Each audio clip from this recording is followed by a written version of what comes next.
Need high-quality video to promote your event, business, or band?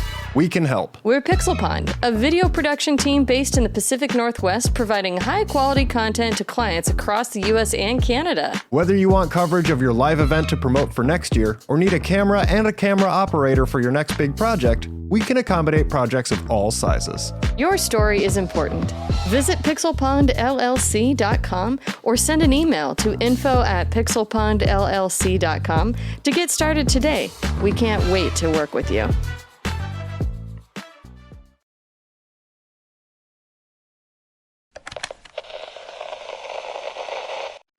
Parental warning. This podcast contains references to fetishes, buttholes, burps, farts, mouth noises, and generalized juvenile behavior. Please podcast responsibly. This time on Gamers Week podcast, Valve Corp is plunging deeper into the console wars with the unveiling of the Steam Machine, a new cubicle device designed for playing PC games in the living room. So Ducks in Disguise makes a good point. If it's too expensive, it's going to flop. I think if it comes in at an affordable price, at a today's affordable price, and I don't know if you can call $5.99, $6.99 an affordable price. What does affordable even mean these days? That's a separate discussion. Exactly. And you got to purchase the controller separately, but I would imagine you can hook up your own controller if you want to. But yeah. That is an ugly ass controller too. It is very, very ugly. They know their audience, though. Yeah. Okay. The Duke was ugly at first, and now I love the Duke. No, it's still ugly.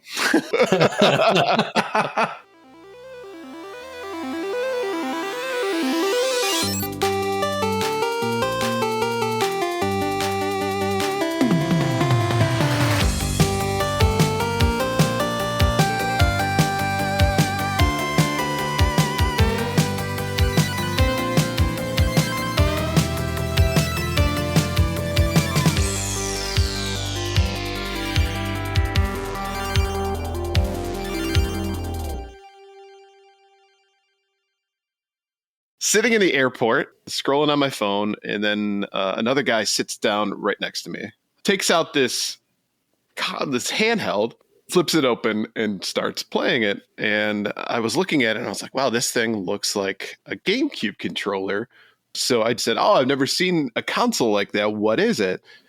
Did not acknowledge me whatsoever. And so his buddy, who is sitting on the other side of him, looks at me and goes, oh, it's his. He's coming out with it real soon. So I was like, wait a minute. I noticed he has a tattoo that says Lisa on his face. So I was like, Lisa tattoo, Soldier Boy. And boom, pops up the first thing. I was like, all right. We have confirmation. Soldier Boy confirmed. And so I'm like, holy shit. I got to get a picture of this. So I took a picture of him playing, but sitting there, I'm listening to him and his buddy interact about the console. And I had said the GameCube thing. So I think he started talking to his buddy about that. And he goes, oh yeah, I don't like the color of this thing. His buddy was like, what do you mean? He goes, oh, it comes in black and like see-through green. Which coincidentally, the Retroid Flip 2 does also come in those colors. Strange. Weird. The other comment he made was, well, with the purple, it looks like a GameCube controller, and the girls really love it. So, yeah, nothing more attractive about a man than purple. Right. And then, I did not have the gumption to walk over to him, mostly because we just all over his console on Wednesday. We talk about Soldier Boy in our podcast, and then the next day from when the podcast drops, you're sitting next to the man in an airport, and he is playing the console that we discussed. That was the universe softballing up this opportunity to you. And you did not take it. Do you know those big, the big red wiffle ball bats, right? Yeah. That was the size of the home run that you could have hit had you said something. It gets worse. The boy. How could it get worse? It gets worse because the next day on my very early 6 a.m. flight, I'm standing in line and I just look over and recognize the matched Louis Vuitton luggage. I was like, holy shit, he's on my flight again. It's His Royal Highness's matched luggage. Right. And still did not have the balls to say anything to him. On that horribly disappointing note, I think we should start the show. Please don't tag him. Please don't.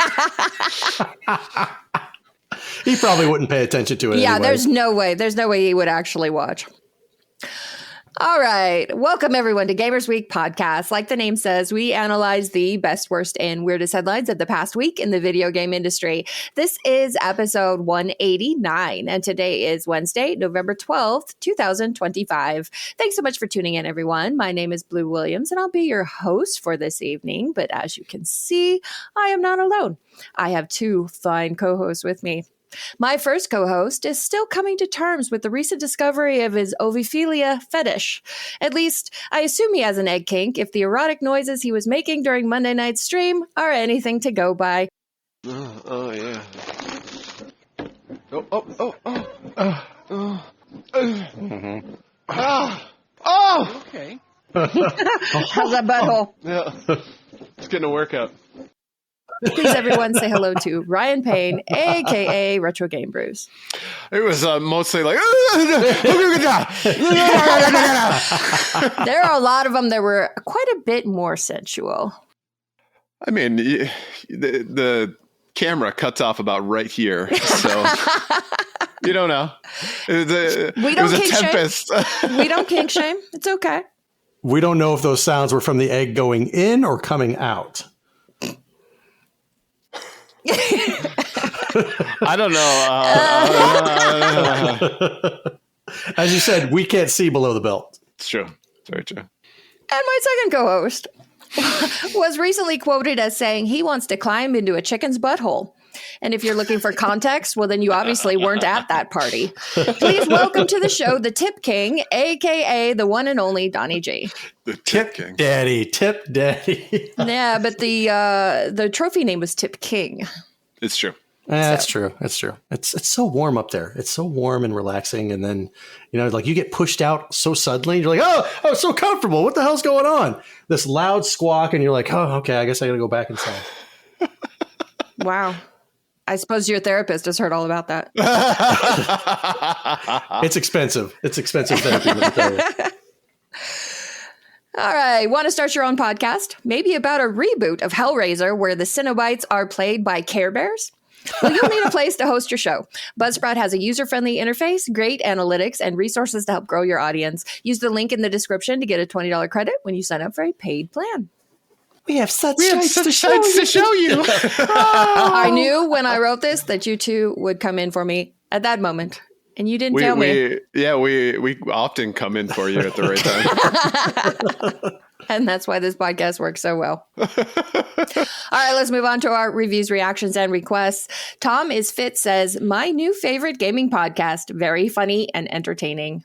Mwah. Thank you, Tom. Mwah. Thank you. Thank you. Urko says, back when I first checked out Luna, it didn't work on Mac or Linux, and I didn't have a Fire Stick or anything like that. Apparently, they've made it so it'll run in the browser on anything now, but I had since forgotten about the service. Right. Big misstep right from the beginning. I mean, it's not Cyberpunk 2077 where everybody's talking about it. So, hey, we fixed everything, so maybe you can go check it out again. Yeah, so... And Rambowski says, congrats on hitting 50,000 downloads. Here's to another 50,000 downloads. Cheers. The show is just as entertaining as it was since the beginning. Thank you for everything you do, for the amazing community you guys have created. As always, it's greatly appreciated. And great trivia hosting, Blue. Thank you, Rambowski. Somehow I feel like you added that last sentence. You can check the receipts. It's on Twitter. I do not believe you. It's on Twitter. All right, let's move on to our patron shoutouts. All right, well, we couldn't do what we do without the help of our gorgeous patrons. Here are the generous folks supporting Gamers Week on Patreon. Puzzle Butter, #1 Blue Sick Boys fan, John Barrett, Sassy Sony. That's not what it says. That's not what it says. #1 Blue Sick Boys, Chan. It's all one run-on sentence, so it's not like I'm reading it. John Barron, Sassy Sony, Ebola, Cyrim, Al Harrington's wacky waving inflatable arm flailing tube man Euporium and warehouse. I hate whoever wrote that. You take a wild guess.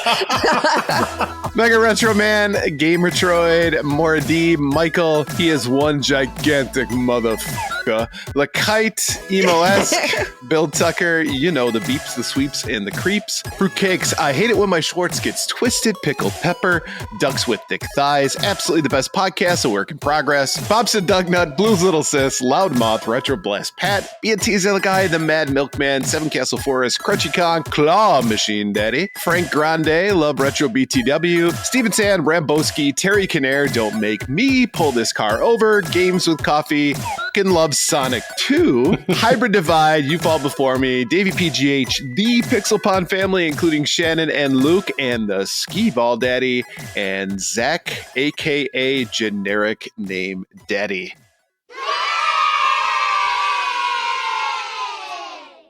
If you like what you hear today, we really hope you do. Please consider joining us on Patreon. Your support helps cover the cost of producing the show, as well as other cool stuff we'll be doing like prizes and giveaways. You also gain access to our bi-weekly patron-only bonus cast called Gamers Week Uncut.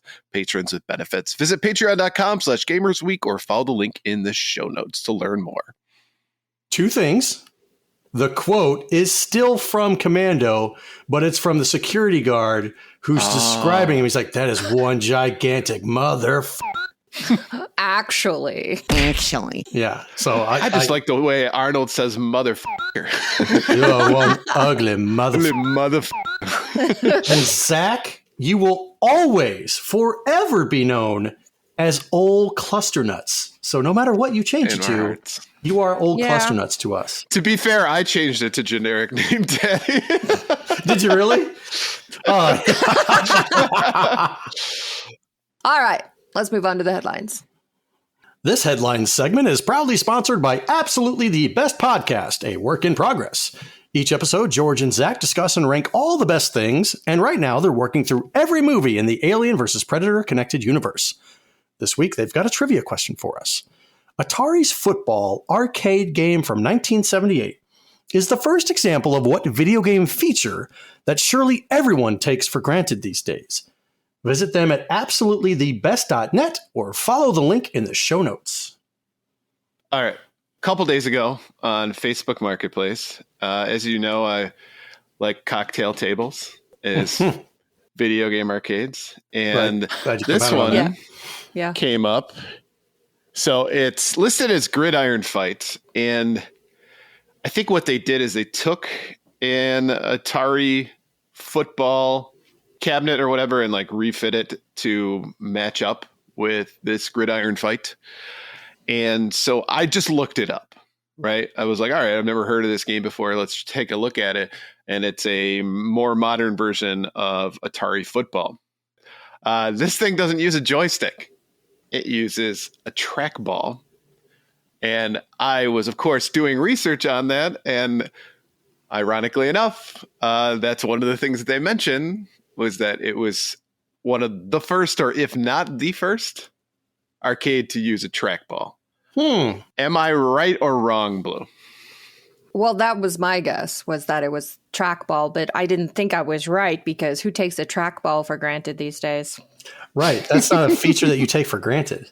I think it's one that we all take for granted in the sense that it became ubiquitous as part of gaming for the longest time, right? So when it first came out, I would imagine it would have been super novel. Like, oh, look at what you can do. Look at this. Yeah. Blah, blah, blah. So, which subsequently led to Missile Command and Millipede and Centipede and stuff like that, which I believe, I mean, those games came well after. You're talking like 80, 81. So, yeah. So is that your official guess? My official guess is it's trackball.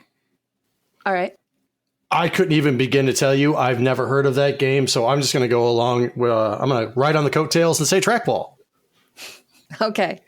Well, as it turns out, the answer was tangentially related to a trackball because it is the first game to feature Redacted, which you use the trackball for. Okay. I was almost correct. Once again, the universe softballed you up a tremendous I know, that's so weird. coincidence. Must be nice to be the universe's favorite. If only it would tell me what numbers to pick for the lotto. And then, what we'll all do is move into just one podcast house and go from there. Yeah. It'll tell you what numbers to play. You'd never played them. Yeah, because I've totally seed out on Soldier Boy. And it says pending on this listing too. So, oh my God, I'm missing everything. Universe, call me. I will listen. All right, let's get into this week's headlines. I will do another compilation of you slurping.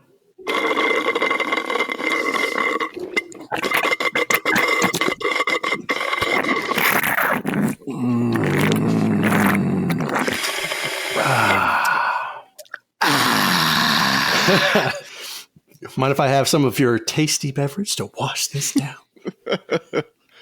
Big Kahuna Burger. Thank you. Let's get into this week's headlines. There's a mute button on this thing. I apologize sincerely to everyone. Get ready to do the Silksong release date shuffle all over again. GTA 6's delay just blew up the whole game industry's holiday 2026 plans. GTA 6 was originally slated to release on consoles in fall 2025, which would have been around now, before its initial delay to May 2026. If you look at the major games releasing in May 2026 as of now, there's basically nothing, because everything was shambling to escape Rockstar's orbit.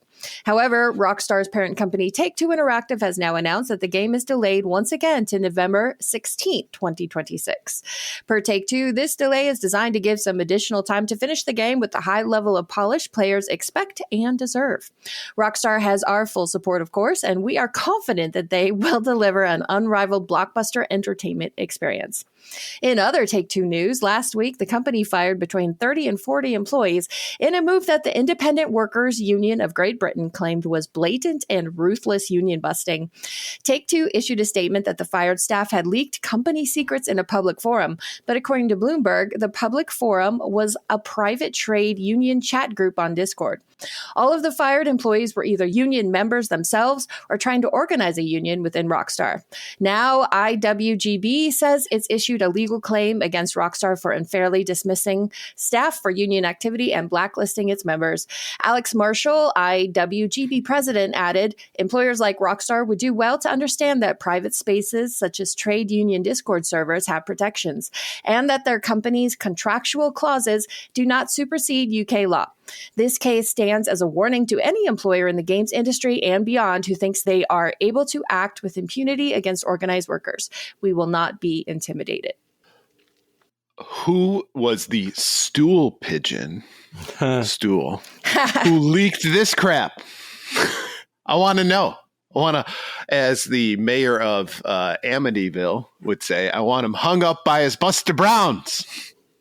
Rockstar taking that stance and deciding to fire workers over this is it's not a good look, is it? This is not a good look. It's a bad look. There's a million ways that you could handle it. I read an account on Reddit, which, take this with a grain of salt, could be complete bullshit. Could be true. But it was basically somebody else sitting in the office watching the people get marched to HR one by one, 2 minutes later being frog walked out of the office. And that's all it took for them to say, you're fired. No negotiation. Here's your letter. Goodbye. Wow. But it doesn't state that it was leaked. It just says that it was in a Discord server that was for union employees, right? But how else would they know? How else would who know?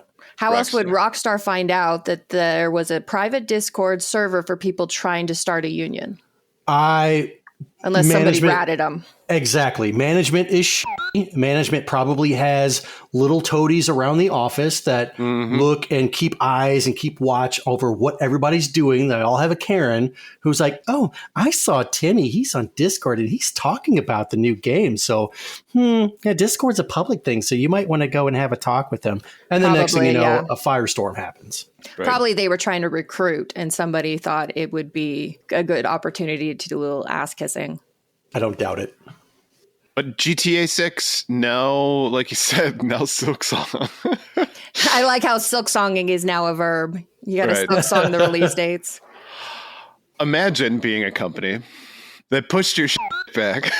until Right. May. You were going to release in fall of 2025. GTA 6 said, nope, we're going to release then. So you took your smaller game and you said, fine, we'll release in May 2026.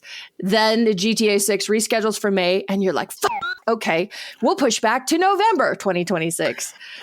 Wouldn't you know it? It doesn't matter when you release. We're going to release right when you do. You're Yep. How many of those games now are going to be like, just kidding, releasing today? probably a lot. Yeah. Which it's good because, I mean, obviously you want new games, new great games to come out so you can have the experiences. But as long as they're finished, as long as they're polished, and as long as they're, you know, like no day one patches or whatever, the company's like, well, we got to beat GTA 6. We got to get out to the market. Let's go. We can patch everything. If you're doing that, you're horrible. But Right. if you're not and you've got a great game, I don't mind. And I mean, even to GTA 6's point, if you're going to make it a better experience right out the gate and not Cyberpunk Absolutely. 2077 me, I agree with this. I mean, obviously, I haven't seen what's going on in the background, so it makes me wonder what QA problems they were running into. But as long as the game is good when it comes out, I don't care when it Agreed. comes out. Agreed. I think Take-Two has more to lose from putting out a game with problems than they have from delaying it. Absolutely. Considering the stature, the tier, I guess, of game that they're getting ready to release, it better be as close to perfect as possible. Yeah, so I don't blame them. Maybe they're making it hack proof. Like, that's what ruined so many iterations of GTA in the past, is people utilizing hacks to make the experience online really difficult for newbies. So I still don't think they care about that.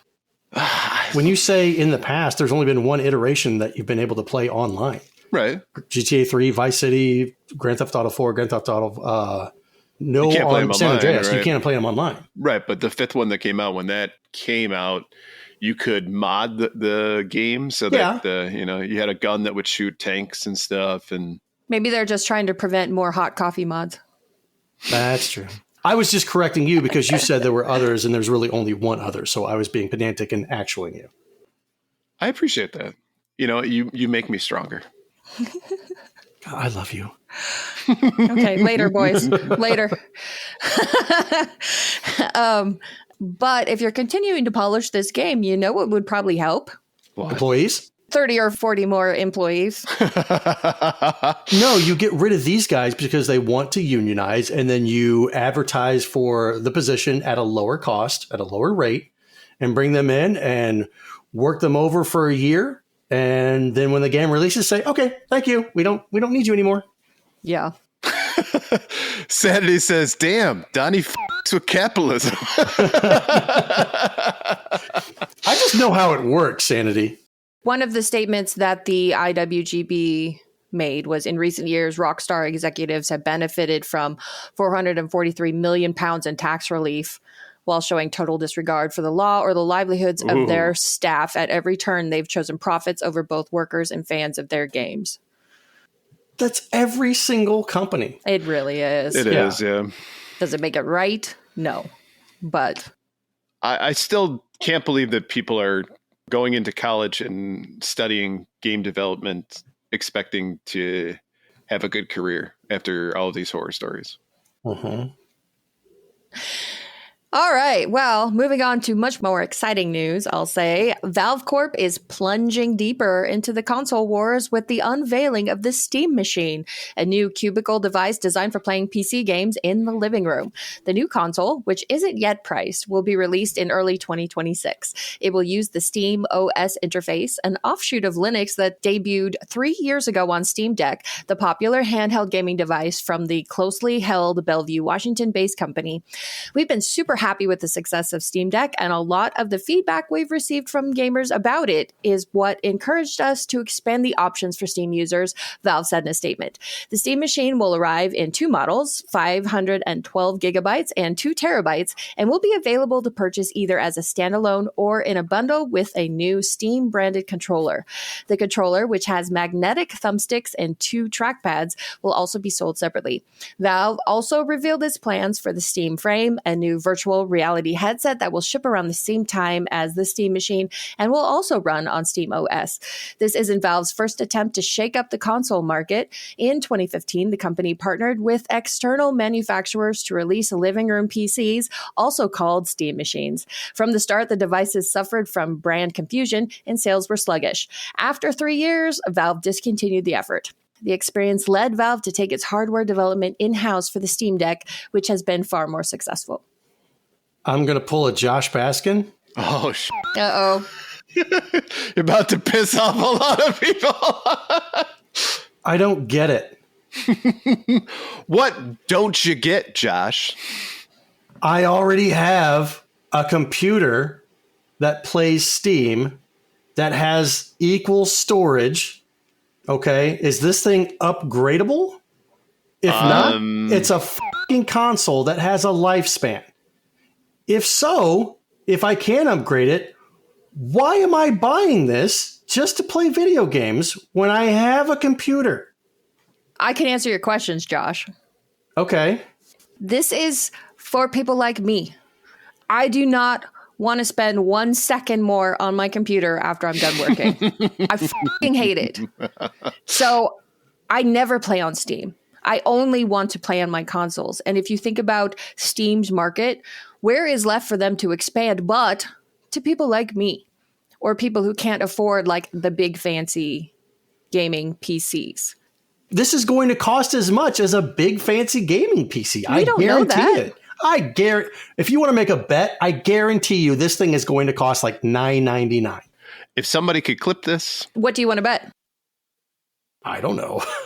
Oh, now suddenly he's having second thoughts. A bit sheepish, are we? Whoa, you're getting crazy now, man. You're getting crazy. Redox says, nope, it's going to be $4.99. Sanity says, easy 1,000 plus for the Steamy box. Bear in mind, I don't necessarily think it's a true PC, right? It's probably just a console that gives you access to your Steam library, right? It's not going to be a PC at all. So it's not going to run on Windows. I think they said the operating system that's going to have in it comes in 512 gigabytes or 2 terabytes. But is that upgradable? Can I add more memory to this box? Can I swap out the graphics card of this box? I don't think that's the intent. I think the intent is that it's a console like the Switch, and you can only play games from the Switch library, right? So this one is you can play games from the Steam library, which happens to be real fucking big. We'll admit there's a lot we don't know about this. Its success or failure probably hinges so much on what you're saying on its price point. But let's say it's comparable with whatever the consoles are around the time this is going to come out, which, I mean, if we're in Xbox land, we're looking at fucking $800. But the point is if they still price it below a good gaming PC, then it's still, in my opinion, a good buy, even if you can't upgrade it. Because in 10 years, I'll just get a different one. Whatever they come out with next. It's so weird, though. Microsoft is getting away from consoles, and Steam is getting into consoles. I just don't get what this is bizarro world. I don't understand how this, but you know what would be great? Microsoft has this huge big PC thing that, that it's the high end or whatever that they refer to it as, very premium, and Steam just steamrolls them. Thank you. And everybody gets a Steam box or Steam machine because it's affordable and it comes with a cool controller, and I can play Chips Challenge on my TV. I just can't see myself going out and buying a console that I can play those games already on my PC, which I can upgrade. But like Blue said, it's mainly going to be for those people that don't want to sit at their computer to play their games. They want to go down and, relax on their big couch and play it on the big screen. Emo says it's Steam OS, which is just a marked up Linux. You Fall Before Me says, Blue nailed it. I won't even work and game at the same desk. If I don't game at a different part of the house, I lose my shit. Yes, it's the separation of crunch and play, which, yes, that's 100%. And Ducks in Disguise says Valve has a huge built-in user base, which is heavily invested in their store. Making hardware that's affordable and utilizes that library is a good value prop. I question whether or not this is something that is attractive to every Steam player or a lot of Steam players because of Donnie's probably experience, right? No, I'm just saying is a lot of, I would imagine a lot of Steam enthusiasts have that really nice PC, right? Mm-hmm. And they like Donnie would be an example of that, right? So is this an attempt to bring in more people to Steam because now it's going to be accessible, and all those people who are like, oh, you've got a PlayStation? Well, I guess you don't get these awesome games that I've been playing because it's only on PC. So all of a sudden it's like, ha, I can get these games now, motherfucker. So maybe this is the future. Lord Gaben takes over and we all just have our own Steam machine. I've been seeing a lot of people online referring to it as the Gabe Cube. Gabe Cube, that's awesome. Oh my God. That is perfect. I mean, I think you're right. It is funny to see Microsoft and Valve kind of coming at this from different angles, whereas Valve has spent decades building this empire as a platform. And in order to continue to grow, now they're moving into hardware. You know, they've got the Steam Deck, which again caters to a certain type of gamer that doesn't want to be stuck at a PC all the time. Now you can have your Steam library on the go. Where do you go from there? Okay, well, here's one for people who want it in their living rooms and want to play on their TV. We can give you something too. So Valve has approached it slowly, building on past successes, whereas Microsoft has always gone in balls first. And really, the reason they're failing now is because they're shooting themselves in the foot. It's true. It is true. I think probably Steam knows their audience a little bit better than necessary. Knows their audience better, but yet they failed in 2015 with the Steam machine and they scrapped it? I don't believe that. Maybe it wasn't the right time as far as the market was concerned. But I also find it interesting that they also went after the Switch and were like, we're going to make a Switch killer. And then they basically roll in with this thing to go, Microsoft's already dead, so it's not going to take too much to kill the Xbox. We're going to roll out with this thing. I don't think now's a great time, especially with the economy the way it is. And all these other consoles are jacking up prices on their older consoles instead of lowering them. That's fair. And if they come out with this thing and say, hey, it's $1,500, then, you know, this whole discussion is null and void because ain't nobody going to buy it. No. Yeah, I don't know. I don't know about this. I don't think it's going to be successful. You can quote me on that. I think this will be, nope, we're going to scrap it. When you decide the terms of our bet, what you're willing to put on the line, let me know. I think this would be a great like recap episode. So Blue, if you can just like write down on a piece of paper, like timestamp it, right? Like, just so Keep the receipts. Yeah, just so that you can pull this up when it does release as far as the price is concerned. And then all of a sudden we're talking about how this is the biggest console release since the Wii and all that stuff. Yeah. If you can just do that so that it's got his sentence and then you slow it down, right? So it's like, right, I haven't done that in a while. Slow it down. Yeah. So Ducks in Disguise makes a good point. If it's too expensive, it's going to flop. I think if it comes in at an affordable price, at a today's affordable price, and I don't know if you can call $5.99, $6.99 an affordable price. What does affordable even mean these days? That's a separate discussion. Exactly. And you got to purchase the controller separately, but I would imagine you can hook up your own controller if you want to. But yeah. That is an ugly ass controller too. It is very, very ugly. They know their audience though. Yeah. Okay. The Duke was ugly at first, and now I love the Duke. No, it's still ugly. All right, next up. Nintendo aired a special direct for the Super Mario Galaxy movie today and released a brand new trailer for the upcoming film. In the trailer, we get new looks at returning characters like Mario, Luigi, Bowser, Peach, and Toad, alongside our first look at Rosalina and Bowser Jr. During the direct, Nintendo and Illumination, which is creating the movie, revealed that Brie Larson will voice Rosalina and Benny Safdie will voice Bowser Jr. Alongside looks at returning and new characters, the trailer also shows us glimpses of the planet-hopping adventure the Mario Brothers crew will go on in the movie, highlighting that even Peach and Toad will do some galactic travel. Although he doesn't appear in the trailer, Yoshi's appearance, along with a few other potential story spoilers for the upcoming Super Mario Galaxy movie, already leaked thanks to, of all places, Pillsbury.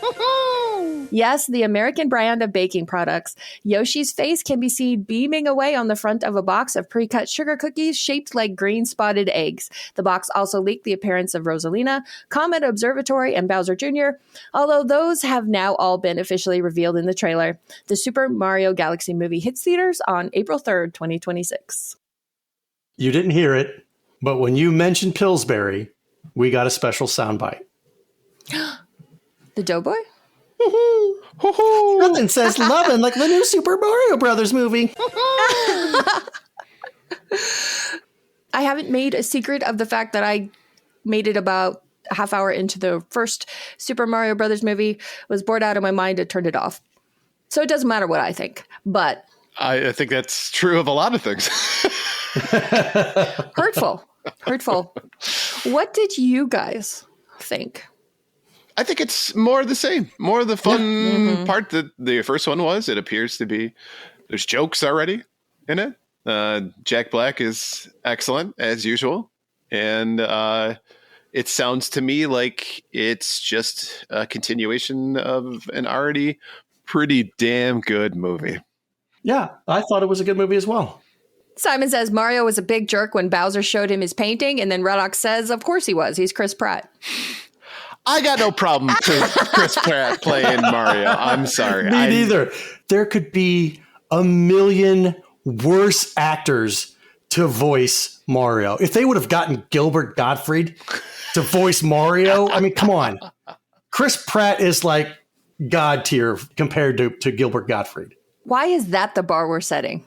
I don't know. Gilbert Gottfried bar. Hey, Bowser! What are you doing in this castle? I would watch that, though. But ironically, you would watch it ironically. That's the only way I'm going to watch this movie anyways, let's be honest. You are the death of fun. This is just fun. It can be. You can watch a movie and have fun. Like, this is a popcorn flick that has a lot of fan service in it. Just appreciate it for what it is. Ryan telling you that you should appreciate a movie because it's fun. Yet he shits all over my movies that I like. That's great. Yeah, because you have terrible taste. You know I don't. Sanity says fun is for effing casuals. I mean, we all have our different definitions of fun, and what I find fun is something that's not predictable every single beat of the movie. But I digress. I don't think it was 100% predictable. I mean, the whole depressed star, I didn't see coming. Mm-mm. And this one, because it's Galaxy, there's a lot more places to go, things to do. This could be fun. I think, though, you need to give that movie, the first one, a rewatch. Just humor me. I'll watch it with you. Why on earth should I do that? Yeah, I was like, why is that going to make it? What's in that for me? Humoring you. I got no. You just told me I pitch. was the death of fun, so, you know. It's your opportunity to prove me wrong. There we go. You're going to need to try better than that. Yeah.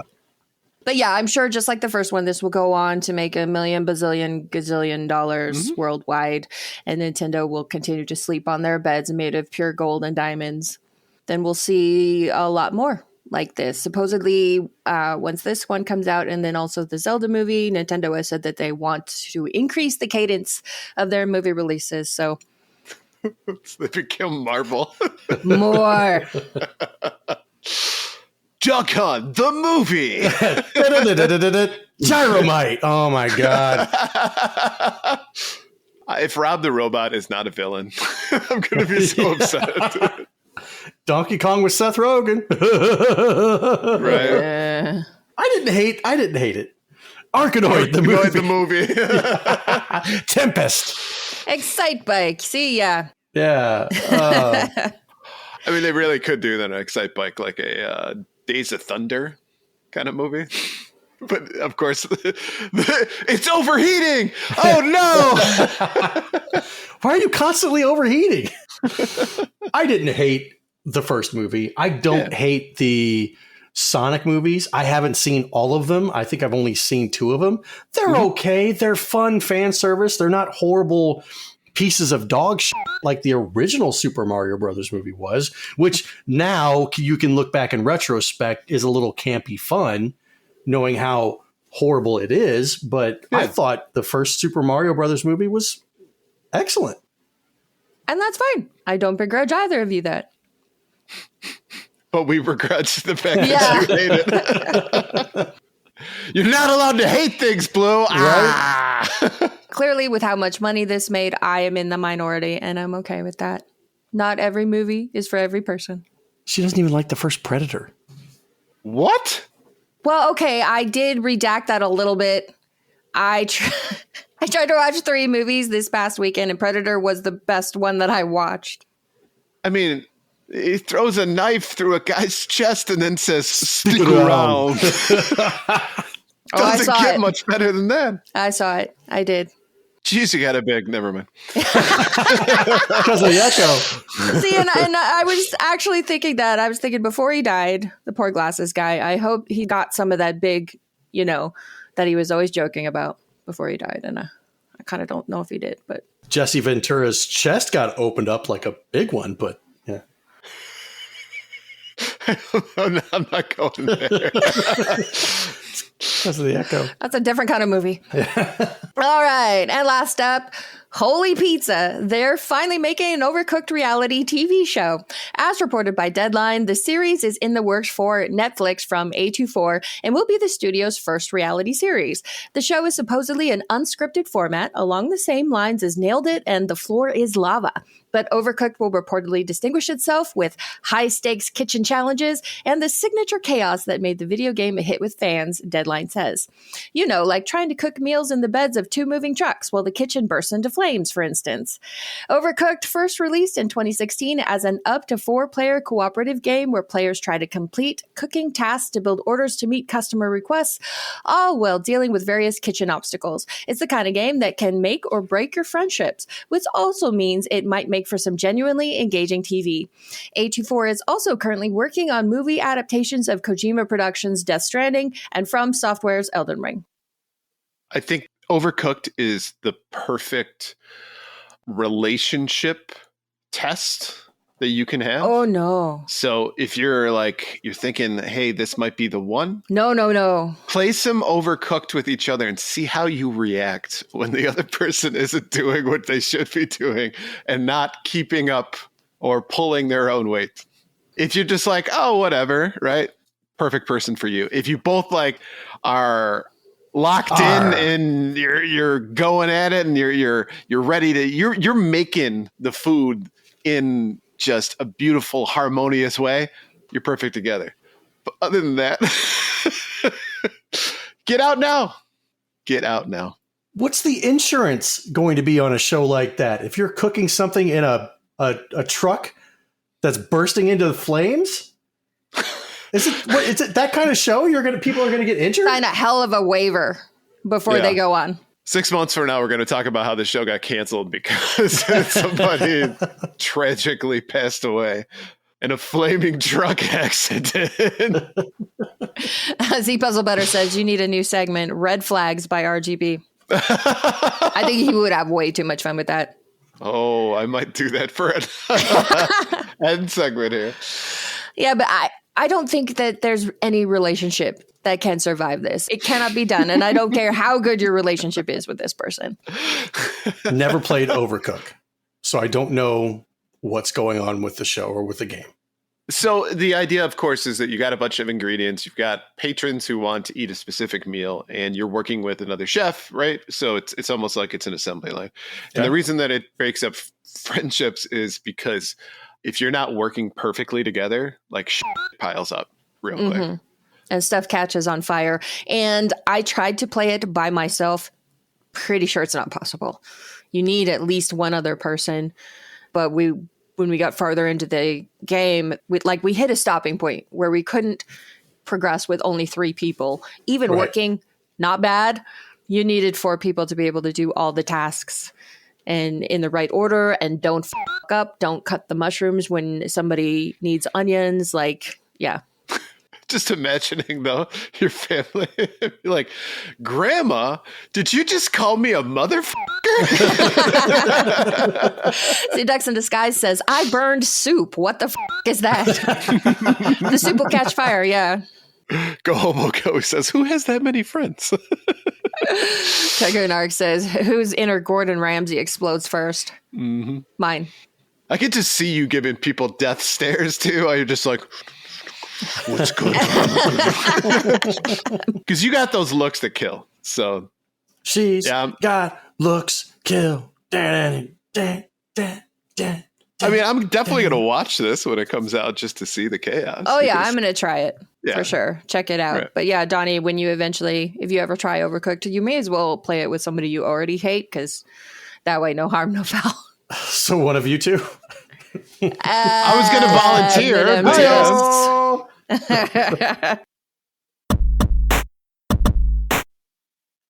All right, let's move on to our top 3 new releases.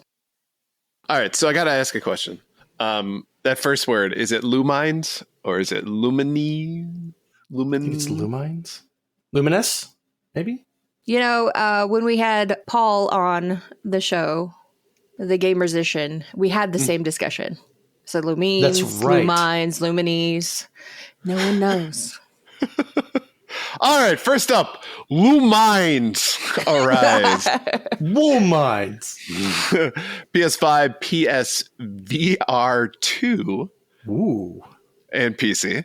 A mind-blowing, fiendishly addictive reinvention of the puzzle classic Lumines from the creators of Tetris Effect. Connected where sounds pulses through your body, mind, and every block you place, triggering dazzling visuals synced to driving beat of an infectious, eclectic soundtrack.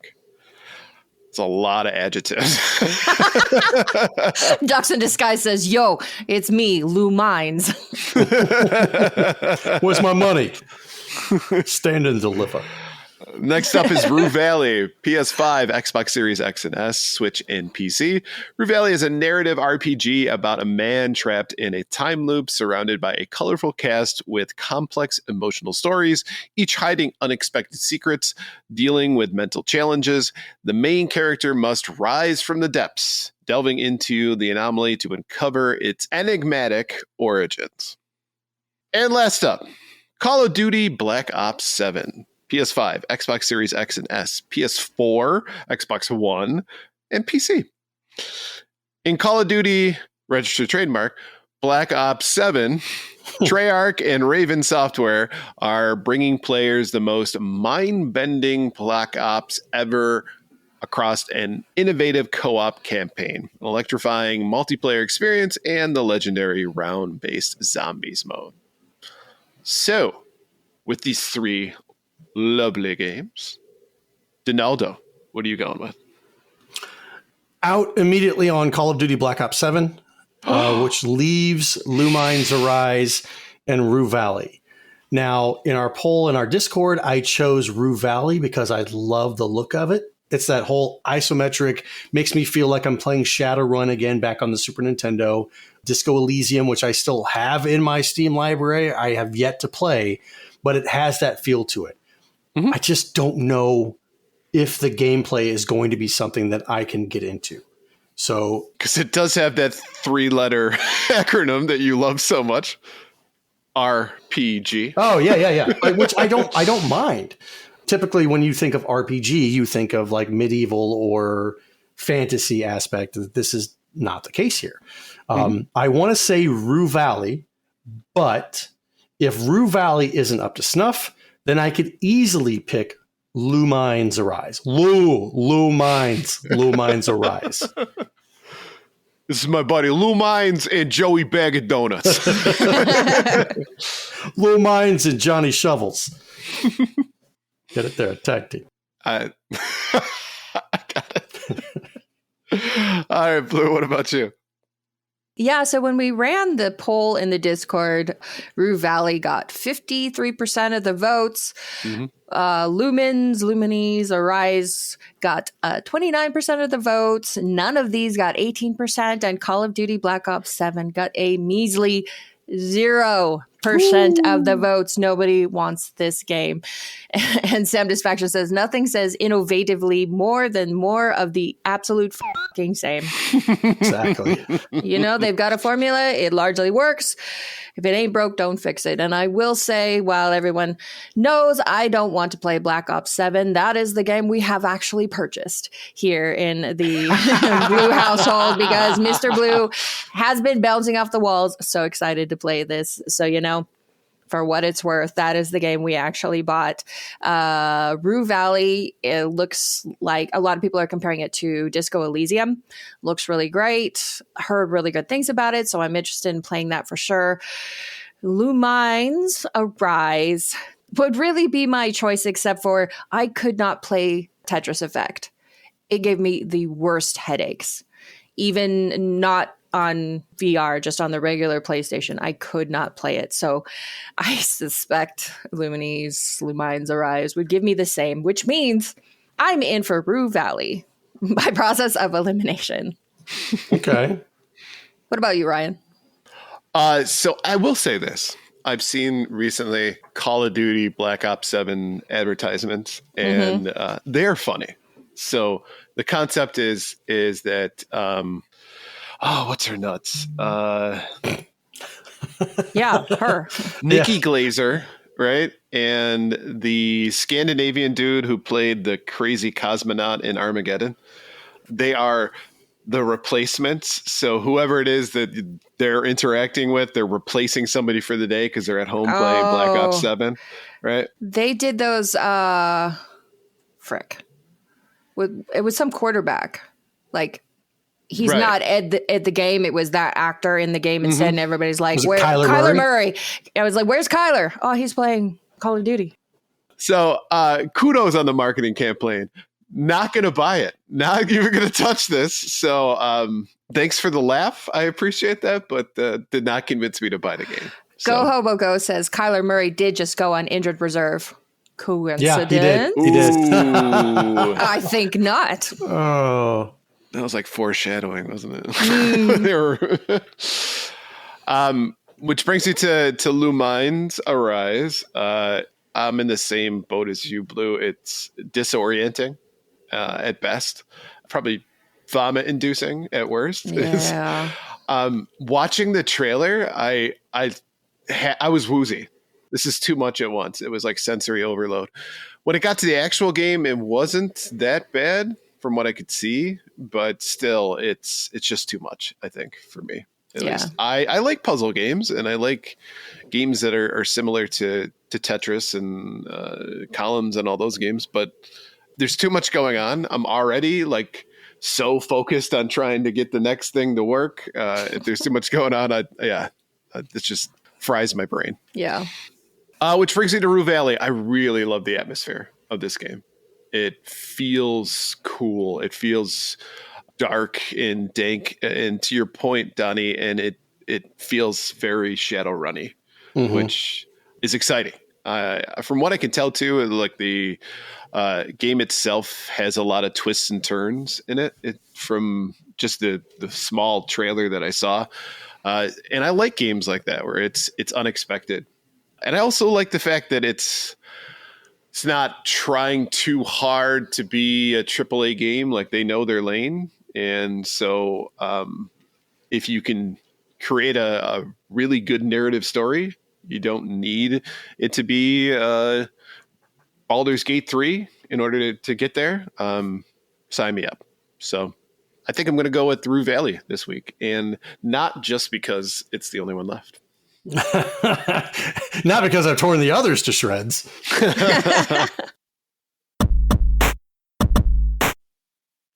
Well, before we move on, let's take a quick break to talk about our sponsor. This segment is proudly sponsored by the Retro Game Club podcast. It's a fantastic, family-friendly retro gaming podcast. In each episode, Rob and a guest pick 2 games to play and discuss, as well as news, interviews, and other topics.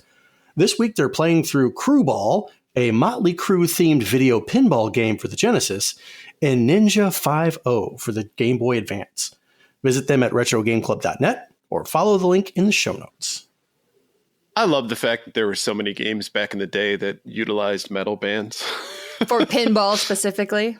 Pinball's a little bit of a stretch, but there was like Holy Diver on the Famicom. Mm-hmm. There's obviously Crew Ball on Genesis. There was Revolution X, right? Yes. With Ted Aerosmith. There's the Kiss pinball game.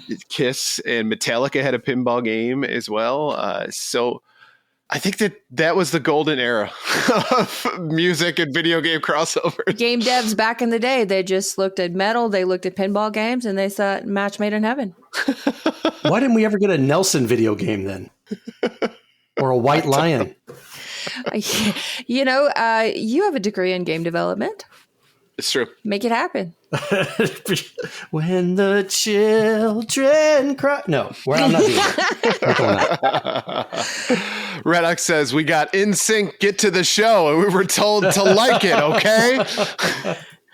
Go Hobo Go says, I wish I wasn't old enough to get your White Lion reference. But you are. But you are, sir. But you are.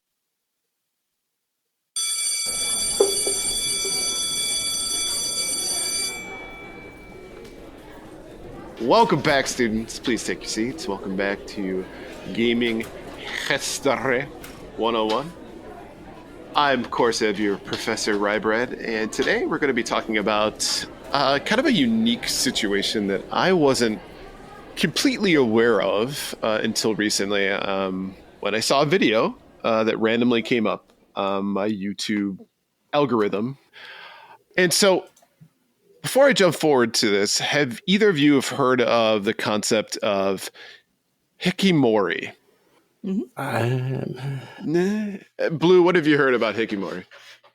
Most of what I've heard about it is that the older generations in Japan waving their fists about kids today because they don't want to go outside, they don't want to socialize, all they want to do is play their video games. Right. And what's interesting about that is I think that there's some confusion, and that's some of the other things that I've been doing research on, between hikikomori and like otaku, right? Otaku, of course, is nerd culture when it comes to Japan. So to give you an explanation, the word hikikomori refers to people who shut themselves away from the world, sometimes for months, sometimes for years, and they rarely leave their rooms, avoid school or work, and have little to no face-to-face contact outside of their immediate families, and sometimes not even that. And it's simply a lifestyle choice or a phase of introversion, and it's a profound social withdrawal born from pressure, anxiety, and a world that feels too heavy. So what's interesting about this is actually the way Japanese society is set up, right? So if you come from a middle class or higher family when it comes to income, you have some expectations. So you go to school, then you go to university, and there is this point after you graduate from your university degree in which you are interviewing at all the top companies, more or less, trying to get into those so that you're set for life. So you're checking out Motorola, you're checking out Sony, whatever it is, right? The idea is to try to get into those companies early because that's how they recruit. They take the crop of new graduates from that year and they pick the best of the best. Sam Disfaction says hikikomori, they also call it the ninis. The ninis, interesting. I did not know that. So you say hikikimori, but the way Ryan was pronouncing it, it sounded like hikimori, and that sounds like something that the kids used to do back in the 50s at make out point. Right, and then you have to like take a hair dryer and like a comb to get it out. Yeah. Does that work? It does. Oh no, that's a burn. That's a burn. Mm-hmm. I want to try. So it's you gotta try. I want to try. So The one other piece to this, though, is that I got to be honest with you, this kind of resonates with me a little bit. It doesn't sound all that bad. I am a homebody myself. I will fully admit that. If I didn't have to go outside because of work and other things, I probably wouldn't choose to, especially in an age in which I can have like everything delivered to my house. I have no reason to. I get the appeal, at least as to why somebody would start this type of lifestyle. The problem comes from when it turns from a few weeks, a few months to decades of this. And in fact, many of these folks basically live off of their parents. There's a term that they use called the 80-50 problem, meaning that you have parents who are in their 80s and they have a hikimori at home who is in their 50s. If they pass away, that person doesn't know how to take care of themselves at that point. It's been so long since they've had to go outside. I mean, their parents cook their meals for them, you know, they take care of all of their bills and everything. And so therefore, how do you reintroduce somebody to society that's been a shut-in for 30 plus years, more or less? And what's more interesting about that is how prevalent this is. So it's estimated there are over 1 million hikimori in Japan today. Some experts actually believe that number is higher, hidden behind drawn curtains, quiet walls, that kind of thing. But the phenomenon once was thought to be unique to Japan and has since surfaced globally, reflecting a broader unease modern life where digital connection and isolation coexist uneasily. But one of the things I do want to, of course, talk about is it's not at all uncommon for them to rely on gaming communities and gaming as a hobby as something that they choose to do that will, for entertainment purposes as well as social connection, right? That's where I think sometimes people get confused as to hikimori versus otaku, right? Where it's somebody who is just a full-on geek about their favorite hobby. They both invoke images of young people holed up in their rooms, surrounded by screens, anime figurines, all that good things, you know. But in truth, they actually represent opposite reactions to the same pressures, if we think about it. So an otaku is somebody who is deeply passionate about their interests, anime, video games, manga, right, whatever.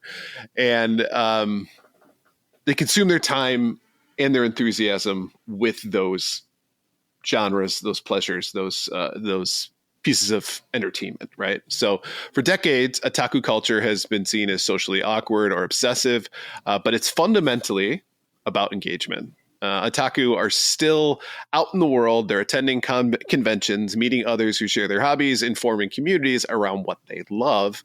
Over time, this subculture has even been celebrated as part of Japan's creativity and economic identity. It's almost like the keep Portland weird. Like Japan loves their otaku, so it's become much more socially acceptable. Where hikimori, on the other hand, isn't defined by a passion, but more by the withdrawal piece of this, right? So while some hikimori happen to be otaku, the key difference is the isolation piece. They turned away from school, work, social relationships almost entirely, and otaku look outward through their interests. Hikimori turn inward and stay there. So it's a form of agoraphobia. It is, yes. The fact that agoraphobia is a phenomenon that we're familiar with says to me as well that this isn't something that's relatively new necessarily. So to give you some history behind this, the phenomenon kind of came to prominence in the 1990s. Japan's so-called lost decade, when the economy stagnated and lifelong employment, once a cultural cornerstone, we actually talked about that already, crumbled. And for a generation raised on rigid academic tracks and societal expectations, the pressure became unbearable for some folks, right? So some stopped showing up for school, others quit their jobs and just disappeared into their rooms, quietly slipping through the cracks. So then came the internet. And with it, games. And for many hikikomori, video games weren't just entertainment, they were oxygen. Inside games, they were worlds without judgment, goals that made sense, and communities that didn't ask what university they attended or which company that they worked for. In an online role-playing game, you weren't a dropout or a disappointment, you were a hero, a strategist, a teammate.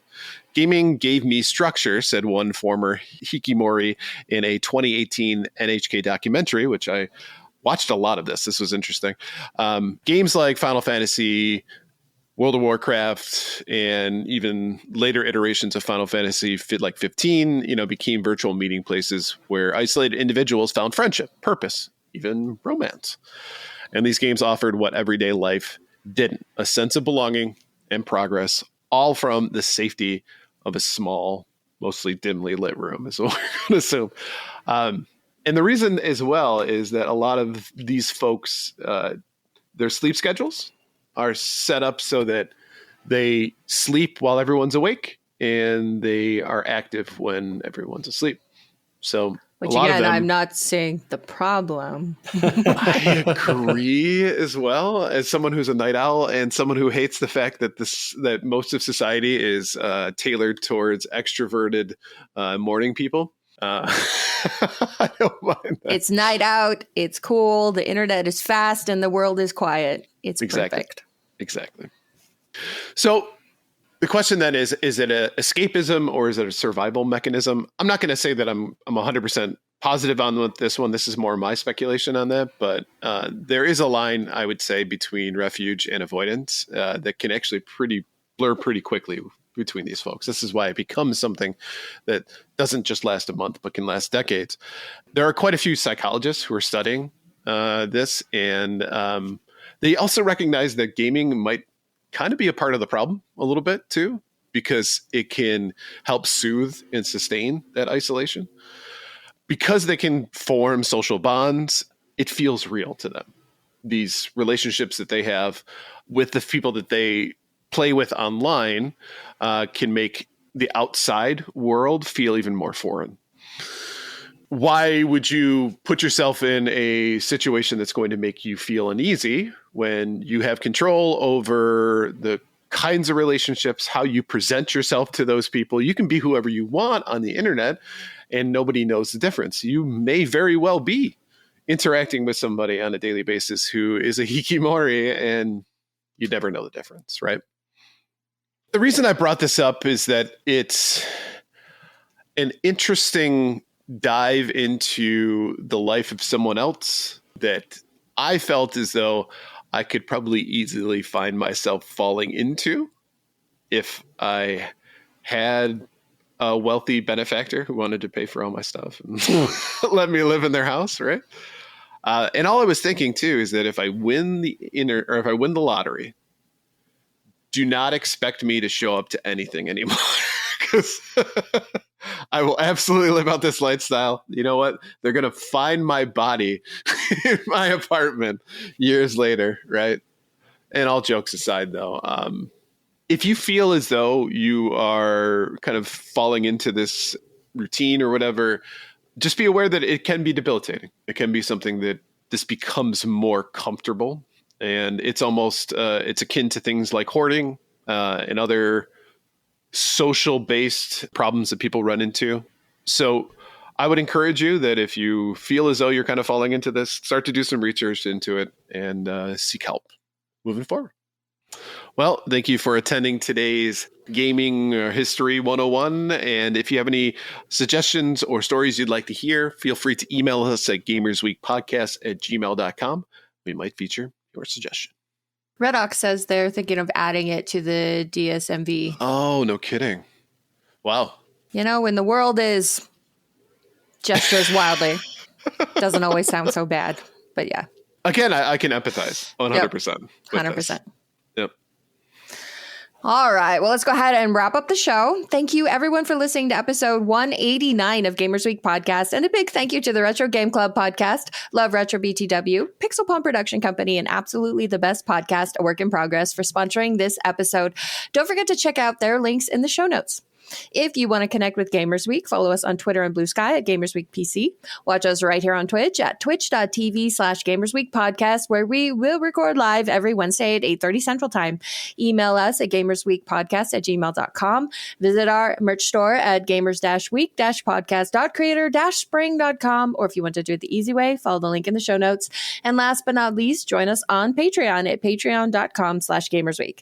Finally, since you made it all the way to the end of this episode, please leave us a rating and a review to let us know how we did. We really do value your feedback. And while you're there, consider subscribing on iTunes, Spotify, or your podcast platform of choice. And if you ever get the opportunity to ask Soulja Boy a question, don't be Ryan. I think that's just good life advice. Oh, Hashtag don't be Ryan. Yeah, I get the one finger salute. I would just continue to talk to him until he got up and left, until he moved. You just like badger him?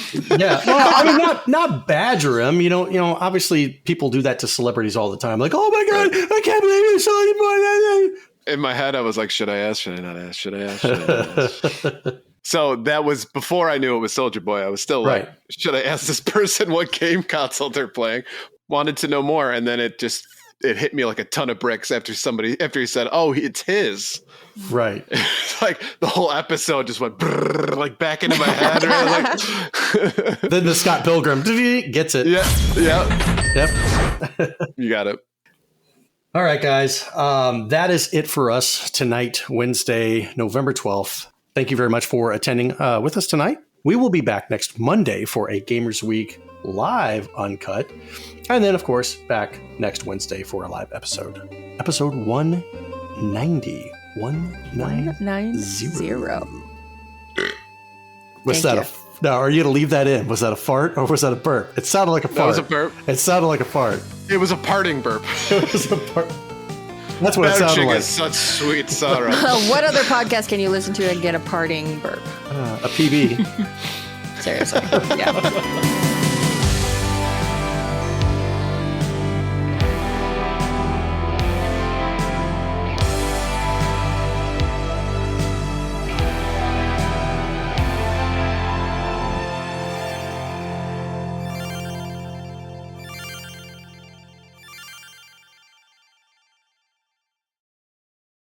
I want one of these chickens to put me in its butthole and carry me up to the top. Son of a... Isn't that how it works? That's exactly how it works, yeah. In a chicken's butthole, waiting to be laid.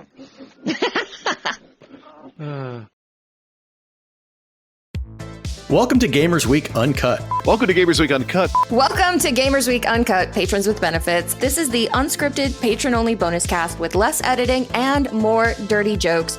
We don't know where the conversation will go, but we're sure it will be weird. This fish just went right on my nipple, and I'm just like, I Google Street Fighter 6. The first search result that comes up is people think they can see Ryu's in the Street Fighter 6 reveal. Listen up here, kids. You're not going to want to get one of those VDSTDs things, right? Make it fall off. When you go, grab a pro. You'll be doing it for America. That was perfect. If you want to hear weekly episodes of our patron-only bonus cast, join us at patreon.com/gamersweek.